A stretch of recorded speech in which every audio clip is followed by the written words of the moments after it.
It began as a whisper on the wind, a subtle shift that carried not rain, but ruin. The breeze, once a gentle companion to the farmers of the plains, now hinted at something ominous. The air grew dry and the sky seemed to hold its breath, foreshadowing the hardship to come.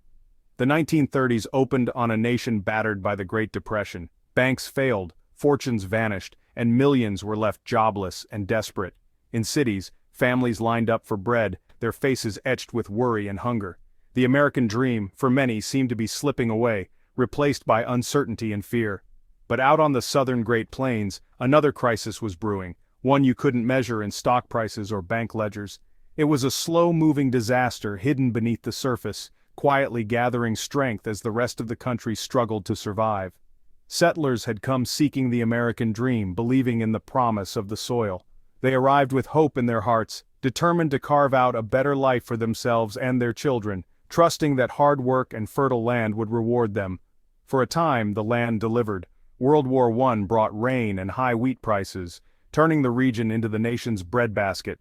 Fields of golden wheat stretched to the horizon, and prosperity seemed within reach for those willing to work the earth. Farmers plowed up the prairie, replacing native grasses with endless rows of wheat, convinced the good times would last forever.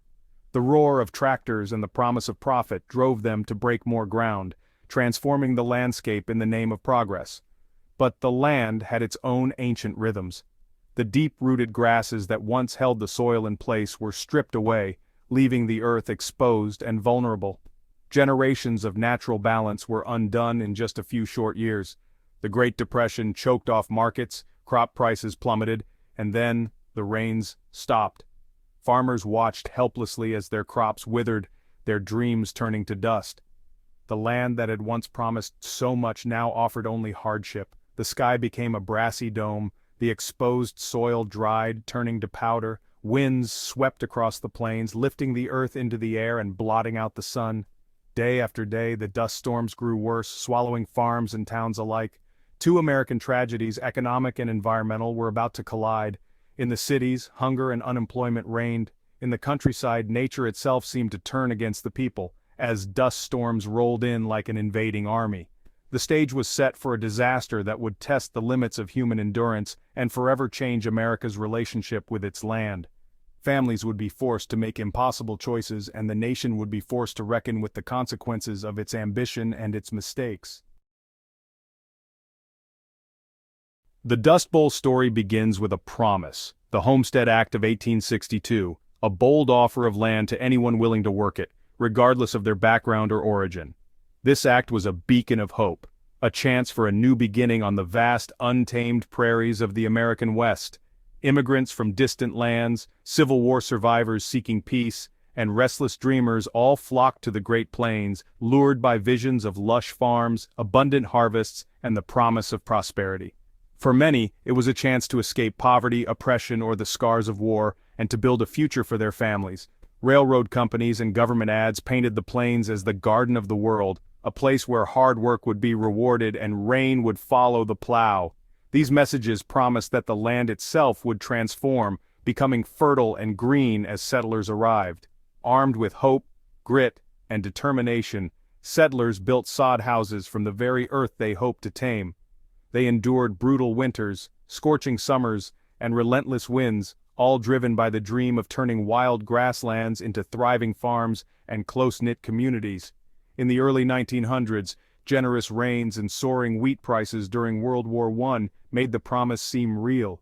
Fields of golden wheat stretched to the horizon, and families celebrated bountiful harvests that seemed to confirm their faith in the land. The government urged farmers to plow every inch to feed the nation and its allies overseas. Patriotic posters and public campaigns encouraged even greater expansion, turning the prairie into a breadbasket for the world. This era, the Great Plow-Up, saw millions of acres of ancient prairie grass vanish under steel blades. The landscape was transformed almost overnight, as fields replaced the native grasses that had held the soil in place for centuries. Tractors and new machinery made it possible to break the sod faster and more efficiently than ever before. The pace of change was breathtaking, and the promise of progress seemed unstoppable. For a brief shining moment it seemed the American dream had been realized. Families built new homes, children played in fields of wheat, and rural communities flourished with hope and optimism, but beneath the surface the land's fragile balance was being destroyed. The deep roots of prairie grass which had protected the soil for millennia were gone, leaving the earth exposed and vulnerable. The seeds of disaster were sown with every acre plowed, as the relentless drive for more land and more crops set the stage for a catastrophe no one could foresee. The promise of paradise would soon give way to a nightmare, as the land itself began to turn against those who had once believed in its endless bounty. The farmers of the Great Plains weren't villains, they were following the best advice of their time. But the steel plow, perfect for the East, was disastrous for the fragile plains. It tore through deep-rooted native grasses, leaving the soil exposed and vulnerable. Suitcase farming left fields bare for months, and monoculture wheat depleted the soil year after year. Long, straight rows became wind tunnels, channeling the relentless gusts. By the late 1920s, an area the size of Ohio had lost its grass cover. The soil, once rich and stable, was now a fine, flour-like powder. All it needed was a trigger. In 1930 the rain stopped, and the winds began to blow. The land, stripped of its defenses, was ready for disaster. The tools of progress had become the instruments of ruin. The Dust Bowl was about to begin. The dust storm started small, just local dusters swirling across the horizon, barely noticed at first by the families who worked the land. These early storms seemed harmless, a nuisance more than a threat, as fine particles danced in the wind and settled on fence posts and windowsills. But as the drought deepened and the rains failed to come, the storms grew into black blizzards, massive, suffocating walls of dust that blotted out the sun and swallowed entire towns. The sky would darken in the middle of the day, turning familiar landscapes into something unrecognizable and terrifying. April 14th, 1935, Black Sunday, was the worst of all. People still remember the fear in the air as the horizon turned black and the wind began to howl. The day began calm, with a deceptive stillness, but by afternoon, a boiling wall of black earth 2 miles high raced across the plains. In a matter of minutes, day turned to night as the storm swallowed everything in its path, plunging the world into darkness. People scrambled for shelter, desperately trying to seal their homes with wet rags and newspapers, but the dust seeped through every crack and crevice, unstoppable and relentless. It covered everything: floors, food, lungs. No matter how hard families tried to keep it out, the dust settled on every surface, turning meals gritty and making every breath a struggle. The air was so thick you couldn't see your hand in front of your face. People stumbled blindly, disoriented by the swirling darkness, unable to find their way even a few steps from their doors. Cars stalled on dirt roads, engines choked by dust. People became lost walking from barn to house, sometimes never making it back. Static electricity sparked in the air, crackling on doorknobs and fences, adding to the sense of danger and chaos. The storm carried away more dirt than was dug for the Panama Canal, stripping the land of its topsoil and leaving behind barren, eroded fields where crops once grew. When it was over, a brown shroud covered a dead landscape. Homes and barns were half buried, fences disappeared, and the world looked as if it had been abandoned by life itself. Black Sunday shattered hope, nature's message that the land was broken. Families stared out at the devastation, wondering how they would survive another day. The Dust Bowl had reached its terrifying peak, and the headlines told of disaster on a scale never seen before. The endless plains were now a wasteland of dust and despair. Survival would now become a daily battle. Every meal, every glass of water, every breath was a struggle against the dust. People wore masks and goggles, rationed what little they had, and clung to hope in the face of overwhelming odds. The world had changed overnight. The land, once fertile and full of promise, was now a barren, dust-laden wasteland, a stark reminder of nature's power and the fragility of human life on the plains. Surviving the Dust Bowl was a relentless struggle. Every morning began with sweeping and shoveling dust, only for it to return by evening. Wet sheets over windows couldn't keep the grit out, it settled on every surface in every meal.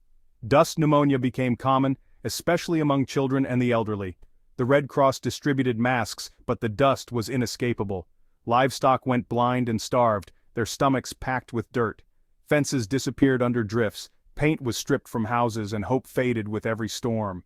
The psychological toll was immense. Hopelessness settled over the land. The sky promised only more dust and despair. Many gave up, abandoning the land that had betrayed them.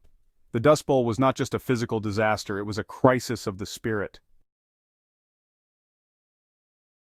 When the dust and despair became unbearable, millions packed up and headed west. They followed Route 66, seeking refuge in California only to find suspicion and hostility. Okies, once proud farmers, were now refugees, camped in squalid roadside shantytowns. Jobs were scarce, wages low, and discrimination rampant. Families worked all day in the fields and still went hungry. The backbone of the heartland was reduced to itinerant laborers, stripped of dignity and hope. The American dream had become a journey of survival. As the crisis deepened, the federal government stepped in. President Roosevelt's New Deal brought unprecedented intervention. Soil scientist Hugh Hammond Bennett led the new Soil Conservation Service, teaching farmers to save the land.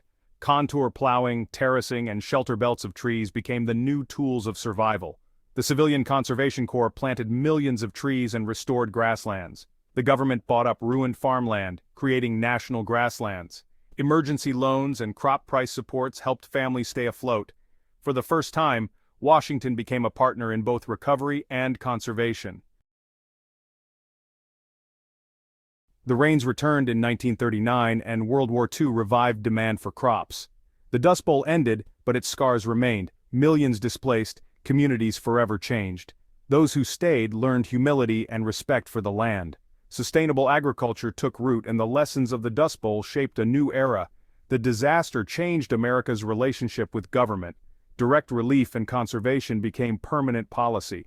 The national grasslands stand as a living monument to recovery.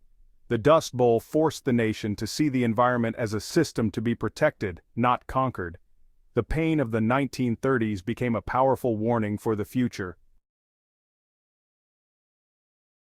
The Dust Bowl is more than history, it's a warning for our own time. The Black Blizzard showed what happens when ambition outpaces understanding of nature. Today's challenges, climate change, deforestation, water scarcity, echo those days. The resilience of Dust Bowl survivors reminds us of the power of community and hope. The government's response proved that bold, science-based action can heal the land. Investing in the environment is not a luxury, it's essential for our future. The Dust Bowl taught us to listen to science, plan for the long term, and work together. It's a story of redemption, a nation that learned from its mistakes and changed course. The restored grasslands are proof that a better future is possible. By remembering the dust and determination of the 1930s, we can build a more resilient world for generations to come.